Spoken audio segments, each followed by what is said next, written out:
வந்து காசி விஸ்வநாதனையும் உலகமுத்தாள் அம்பியையும் அடிதொழுதார்கள். என்ன செய்ய போகின்றோம், ஏது செய்ய போகின்றோம் என்று தெரியவில்லையே. ஒன்னும் தெரியல. அழுதான் தொழுதான் ஆறாத தேரம் கண்டான் மன்னன் ஹரிச்சந்திரன். அருகிலே குடன் வந்திருக்கின்றாளே மங்கை சந்திரமதி. அந்த அம்மா மங்கை அப்படி இருக்க வேண்டும். கேட்கல. உடனே உரைக்குகின்றாள். என்ன மன்னவா, என்ன எந்த கவலையும் இனி உங்களுக்கு வேண்டாம். நீங்க யார் கவலைப்படுகிறீங்க? நான் இருக்கும் வரை நீங்கள் கவலை கொள்வதா? ஏன் கவலைப்படுகிறீர்கள்? என்னை விலை கூறியாவது இந்த கடத்தை அடைத்து விடுங்கள் விஸ்வாமுத்திரன் கடத்தை. சுவாமி அப்படி என்று சொன்ன உடனே அழுதான் தொழுதான் ஆறாத துயரம் கொள்ளுகிறான். விலை கூறுகின்றான். ஒவ்வொரு ரீதியாக விலை கூறுகின்ற நேரத்தில் முடிவாக ஒரு தெரு வீதியில் வேதியர் தெருவதிலே வந்து விலை கூறுகிறார். எவ்வளவு பொன் வேண்டும்? ஒரு 70 வராகம் தேவைப்படும். ரொம்ப அதிகமாச்சே. என்னப்பா 70 வராகத்திற்கு இந்த பொன் பெறுமா? அந்த அளவுக்கு என்ன வேலை செய்வா? சுவாமி, நீங்கள் காலால் சொல்லுகின்ற வேலையை கையால செய்வார். என் மனையால் கையால் செய்து முடிப்பார். ஒரு கவலை கொள்ள வேண்டாம். விலை பேசி முடித்துவிட்டு சந்திரமதியை அழைத்துக் கொண்டு போகும் வழியிலே அந்த வேதியர் பார்த்துகிறார். மாடு ஒரு விலை என்றால் கன்றும் ஒரு விலைதானே. கண்டிப்பா உன் மகனை கொடுப்பதாக இருந்தால் இந்த பணத்தை தருகிறேன். அப்படி என்று ஹரிச்சந்திர மாமன்னிடம் உரைத்த பொழுது தாய் மகனுமாக அனுப்பி வைத்தார் மன்னன் ஹரிச்சந்திர மன்னன். இப்படியாக இருக்கும் பொழுது நட்சத்திர ஐயன் கேட்குகிறார். என்ன ஹரிச்சந்திரா, என்னப்பா மாமுனிவர் விஸ்வாமித்திரனுக்கு கொடுக்கக்கூடிய பணம் கிடைத்து விட்டது. ஆமா, உன்னுடன் இந்த 47 நாட்கள் அலைந்தேனே. ஆமா, எனக்கு எனது பெயரே தரவுகாசனாச்சே. ஆமா, எனக்கு தரவு காசு எதுவும் வேண்டாமா? வேண்டாமா. அதனால் ரொம்ப கேட்கவில்லை. சரி, 10 பணம் தந்தால் போதும்பா. 10 பைசா கிடையாது அவர்கிட்ட. அண்ணா ஒண்ணு மிச்சினே 10 பணம் கேட்கின்றாரே. ஆமா, இதற்கு என்ன செய்வோம்? அப்படி என்ற நட்சத்திர அண்ணை அவர் உரைத்த பொழுது, என் தலையை விட்டாவது உங்களுக்கு தரவு காசு பணம் தருகிறேன். அப்படி என்று ஒவ்வொரு தெருவாக விலை கூறி வருகிறார். ஆனா ஒரு தெருவிலே கேட்ட பாடலையா. ஏன்னா பெண்களை வாங்கினவா. ஆமா, ஆடவர் வர்க்கம் ஆண்களை வாங்குவதற்கு இடமில்லை. முடிவில் ஒருவர் கண்டார். யாரு? வீரபாகு சாம்பான். வீரபாகு சாம்பான் கண்டார். வீரபாகு கண்டு விலை கேட்கின்றார். என்ன இவ்வளவுப்பா உன்னுடைய விலை? என்ன உனக்கு விலை? 10 வராகம். சரி, 10 வராகம் தந்த அளவுக்கு நீ அவ்வளவு பெரியவனா? ஆமா சுவாமி, நான் பெரியவன் அல்ல.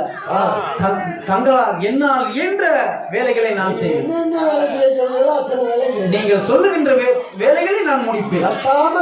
இப்படி என்று வீரபாகு சாம்பான் வீட்டிலே முதல் நாள் என்ன மாடு பக்கத்து வேதியர் வீதியிலே ஒரு காராம் கன்று ஒரு மாண்டு இருக்கு. ஹரிச்சந்திர மாமன்னிடத்திலே, எப்பா ஹரிச்சந்திரா, உனக்கு வேலை இன்றுதான் வந்திருக்கிறது. அதனால் ஓடி போய் அந்த காராம் கன்றை எடுத்து வந்து தொழியை நன்றாக உரிக்க வேண்டும். தொழி குட்டடிக்க உதவும், தவறு தப்புக்கு உதவும். சேதப்படுத்தி விடாதே. அதனால் மாட்டை எடுத்துக்கொண்டு உரிக்க ஆரம்பிக்கிறான். முதலில் வால்பாகம் கைத்தியை போடுவதா, தலைப்பாகத்தில் கத்தியை போடுவதா யோசிக்கிறான். யோசிக்க நேரத்தில் ஒரு பாகத்தில் போடுறான், கையை வெட்டி கையில் ரத்தம். இப்படியாக இருக்கும் பொழுது வீரகண்டி பெண்ணால் பார்க்கின்றான். மன்னா, என் கனவா, உமது சொத்தை போல வீணடிக்கிறதுக்கு வேலைக்காரனை கொண்டு வந்திருக்கீங்களே. இவன் இந்த வேலைக்கு லாய்க்கு இல்ல. நீங்கள் சுடுகாடு காத்து கொண்டிருக்கிறீர்கள். அதனால் இன்று முதல் நீங்க வீட்டுல எங்களுக்கு பாதுகாவலா இருங்க. உங்கள் வேலையை ராஜினாமா செய்யுங்க. இந்த ஹரிச்சந்திரனை மையானம் காக்க சொல்ல வேண்டும். அப்படி சுடுமுறையனாக காத்து வந்தா நீங்க என் கூட இருந்துக்கிடுவீங்க. ரொம்ப நன்றாக இருக்கும். அப்படி என்று ஹரிச்சந்திர மாமன்னன் காசி திரு மையானத்திலே என்ன வேலை? மையானம் காத்து கொண்டு வரும் நாளையில் இங்கே வேதியர் வீட்டிலே அழைத்து சென்றார்கள் அல்லவா சந்திரமதியின் மகன் லோகிதாசன். அன்று ஆடி மாசம், அதாவது அமாவாசை விரத நாள். ஆமா, இந்த விரத நாள் அன்று விரதம் இருக்க வேண்டுமானால், அதாவது நம் தாய் தந்தை காலம் சென்றால் அவர்களுக்கு விரதம் இருப்பது வழக்கம். கண்டிப்பா. அதனால் பட்டினியும் பசியோடு இருக்குகிறார்கள். அன்று யாகம் வளர்க்க வேண்டும். அதனால் நெருப்பை குய்வதற்காக மகன் லோகிதனை அனுப்ப மகனான லோகிதனை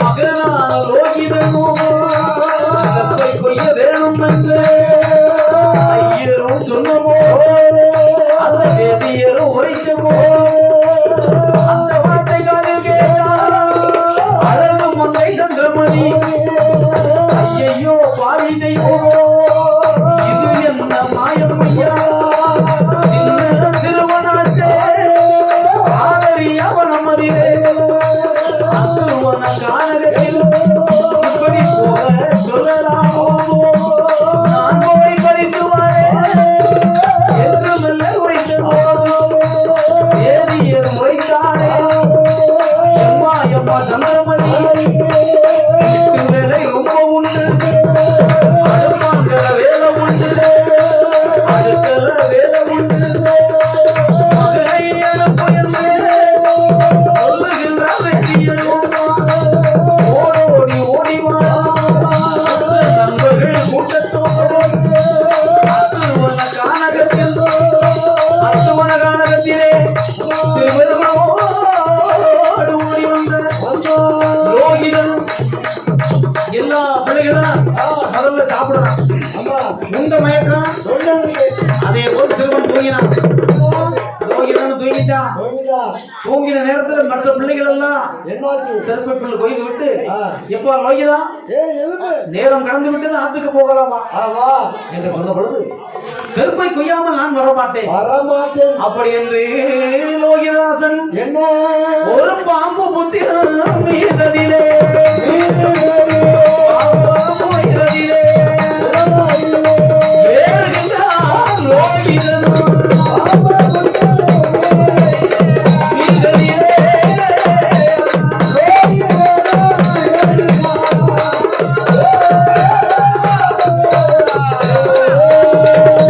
பாம்பு புத்து நீதியே லோகிதனும் உயரும் போது கற்பை கொய்யும் நேரத்திலே புத்திற்குள் உள்ளிருக்கும் கருணாகம் சென்னாகும் ஒரு தல நாகம் வந்து லோகிதனை தீண்டுதையா தீண்டின மாத்திரத்தில் விஷமது தலைக்கு ஏறி மாண்டு மடிந்தார் மரலோகம் சேர்ந்தானே இதை கண்டால் தோழர்களோ கொலை போட்டு தான் மூடி காய்ந்த சருகுகளை தான் மூடி வைத்தார்கள் லோகிதன் நீரல்லவோ ஒரு பாறாங்கல்லை தூக்கி வைத்து ஓடோடி ஓடி வாடா சந்திரமதியிடம் மதிலே விவரத்தை சொன்னமோ அழுதான் தொழுதான் அவளாத துயரம் கொண்டாள்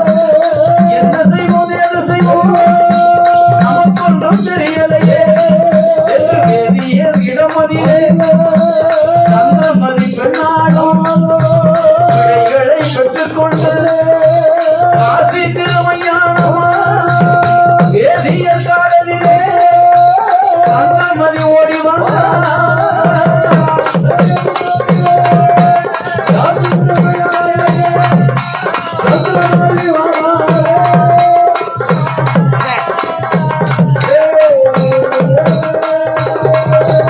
வேதியர் இடமதிலே விடை பெற்ற சந்திரமதி அத்துவன கானகம் அது கானகம் தேடி மாறா இளைய கிள்ளி பார்த்து மூடு மூட தோண்டி பார்த்து மண்ணை எல்லாம் கிள்ளி பார்த்து ஒரு பக்கம் காணலையே மகன் லோகிதனை முடிவாக ஓரிடத்தில் உழைத்தது குவிந்திருக்கு ஒரு கல் மீது அமர்ந்திருக்கு அதை போய் தோண்டி பார்த்து வேலையிலே லோகிதனை இருக்க கண்டார் அழுதால் தொழுதால் ஆறாத துயரம் கொண்டு மையானத்தில் வந்து தகனம் செய்ய வருகின்றார். வருகின்ற வேளையில் அங்கு யாரு காவல் காத்துக் கொண்டு வருகிறார்? தசரத மாமன்னன் ஹரிச்சந்திர மாமன்னன் காத்துக் கொண்டு வருகிறார். காத்துக் கொண்டு வருகின்ற மாத்திரத்தில் இவள் கொண்டு தகனம் செய்ய போகின்றார். யாரடி கள்ளி இந்த கானகத்திலே வருவதென்ன கொடுங்கால் பணம் இல்லாமல் தகனம் செய்ய முடியாது.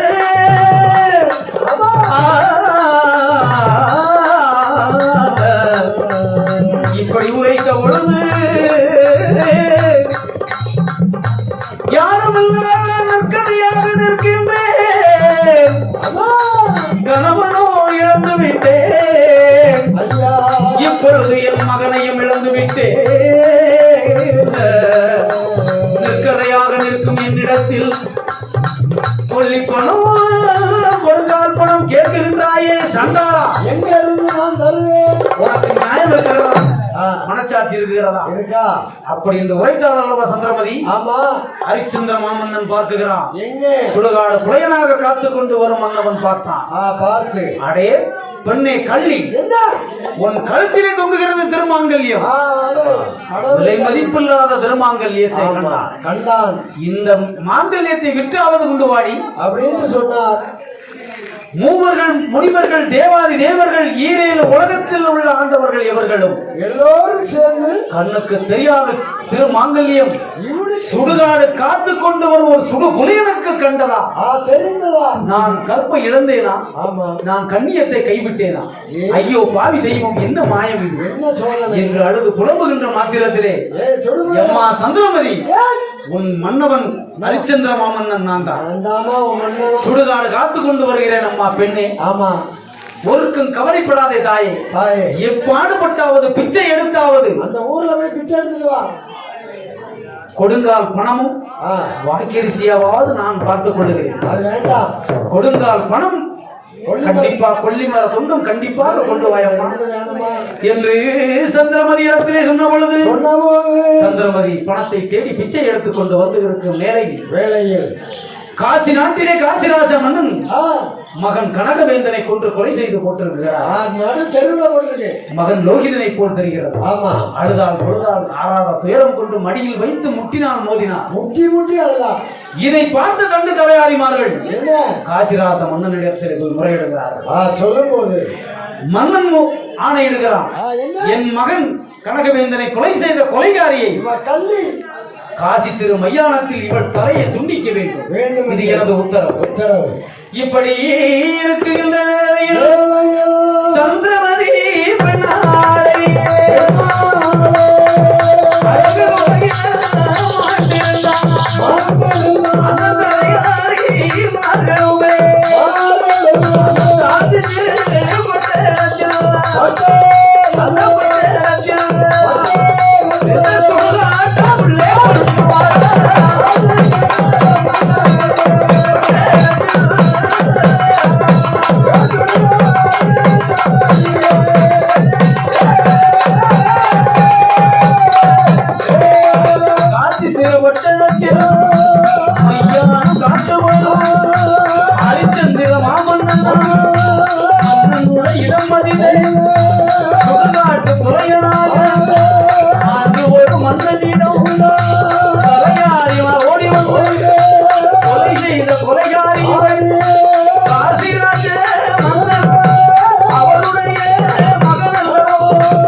ஹரிச்சந்திர மாமன்னன்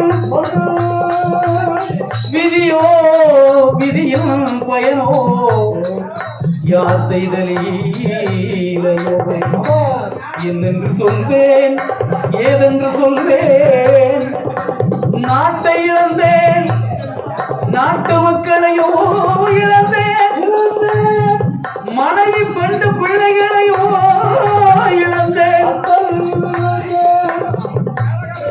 இப்பொழுது மனைவியும் கொலை செய்ய துணிந்தேன். தெய்வமே ஆமா இது என்ன மாயமையா எனக்கு வந்து நேர்ந்ததோ என்று அழுதான் தொழுதான் ஆறாத பேரும் கொள்கிறான். ஆமா மன்னவன் ஹரிச்சந்திரன் மன்னன் இருந்தாலும் நாட்டு மன்னவன் காசிராஜ மன்னவன் போட்ட கட்டளை கட்டளை என்னுடைய ஆசா மீற முடியாது. வீரபாகு சாம்பான் போட்ட கட்டளையை மீற முடியாது. மீற முடியாது. வாள் எடுக்குகின்றார். எடுத்து அம்மா சந்திரமதி என்ன நம்மை படைத்த ஈசனை மனதில் எண்ணிக்கொள். எண்ணிக்கா விதியோ விதியின் பயனோ ஆமா யார் செய்த வினையோ நம்மை வந்து நெருங்குகின்றது. சரி எல்லாம் காலத்தின் கோலங்கள். இதை பத்தி கவலைப்படாத. எதற்கும் அஞ்ச வேண்டாம். வேண்டாம்மா. நான் வைக்குகின்ற கட்டையில் தலையை வைத்துக் கொண்டு வா குப்புறமாக நீ படுத்துக்கோ. இறைவனை நினைத்து இறைவன் யார் என்று எண்ணுகின்றால் தெரியுமா? யாரை? என் கனவா மன்னவரே உம்மை தவிர வேறு கடவுள் எனக்கு இல்லையே. மனமுடித்த நாள் முதலாகவே உம்மையே தஞ்சம் என்று உருகினே. ஆறிலும் சாவு நூறிலும் சாவு சாவை பற்றி கவலை கொள்ளவில்லை. என்னுடைய மன்னவன் சுடுகாடு காத்து கொண்டு வருவதை என்னால் தாங்க முடியவில்லையே என்று அழுதாள். சந்திரமதி பெண்ணால் அழுது கொண்டு கம்பதிலே தலையை சாய்த்து கொண்டு குப்புறமாக படுத்துக் கொண்டாள். இப்படியாக இருக்கும் பொழுது ஹரிச்சந்திர மாமன்னன் வாழெடுத்தான். வாழெடுத்து என்ன செய்ய போகின்றான் தெரியுமா? அந்த வீரபாகு ஆணைப்படி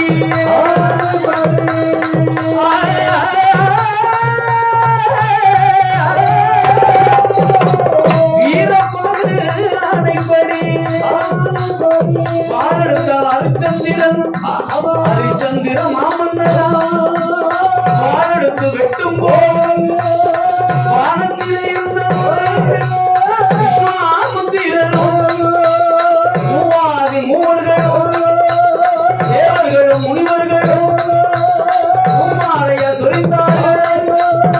இல்லப்பா நில்லப்பா என்று ஹரிச்சந்திரன் இல்லை என்று தேவர்களும் மூவர்கள் எல்லாம் சொல்லுகின்ற வேளையில் யாரு சொன்னாலும் நிற்க மாட்டேன். என்னுடைய அரசன் வீரபாகு சாம்பான் கட்டளை இது. அதனால் நான் கட்டுப்பட மாட்டேன். வீரபாகு சாம்பானாக இருந்தவர் யமதர்மராஜா என்பதை உணர்த்தினார்கள். மறுமுறை வெட்டுகின்றான், மாலையாக வருகிறார். மூன்றாம் முறை வெட்டும் பொழுது மாலையாக வருகிறார். இதனால் இப்பிறவி உனக்கு தெய்வ பிறவியாக நாங்கள் கொடுக்குகின்றோம். அல்லது நாட்டுக்கு போய் நாட்டை ஆளுகிறாயா? இப்பிறவி இதோடு அழியட்டும். எனக்கு இந்த நாடு வேண்டாம், நகரம் வேண்டாம், பொருள் வேண்டாம், பொருள் வேண்டாம். இனி தங்கள் ஆணைப்படி எது வேண்டாம் நடக்க வேண்டும். அதனால் மும்மூர்த்திகள் ஆணை இழங்க ஹரிச்சந்திரே மாமன்னரா